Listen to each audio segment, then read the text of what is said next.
গাজীপুরে ঈদের ছুটি ও বোনাসের দাবিতে মহাসড়ক অবরোধ করে বিক্ষোভ করছেন পোশাক শ্রমিকরা। শনিবার সকাল 7টার দিকে গাজীপুরের চৌরাস্তা এলাকায় ঢাকা ময়মনসিংহ মহাসড়কে অবরোধ শুরু হয়। এতে জায়ান্ট নিট পোশাক কারখানার শ্রমিকরা অংশ নেন।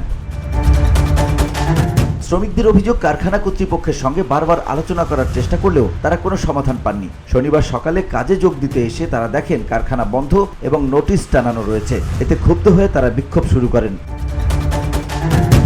গাজীপুর শিল্প পুলিশের এসআই ফারুক হোসেন জানান, ঈদের ছুটি ও বোনাসের দাবিতে গত বৃহস্পতিবারও শ্রমিকরা আন্দোলন করেছিলেন। এরপর আজ কারখানা কর্তৃপক্ষ প্রতিষ্ঠান বন্ধ ঘোষণা করে নোটিশ দেয়, যার ফলে শ্রমিকরা রাস্তায় নেমে এসে মহাসড়ক অবরোধ করেন।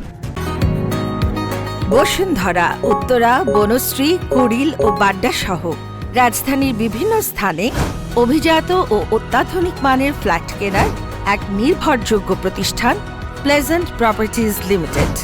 তাই আপনার স্বপ্নের আবাসনের জন্য আজই যোগাযোগ করুন। Pleasant properties limited, where destiny matches eventually। এই বিক্ষোভের ফলে যান চলাচলে বিঘ্ন ঘটে এবং এলাকায় উত্তেজনা তৈরি হয়। পরিস্থিতি নিয়ন্ত্রণে পুলিশ মোতায়েন করা হয়েছে। VOD Bangla news desk.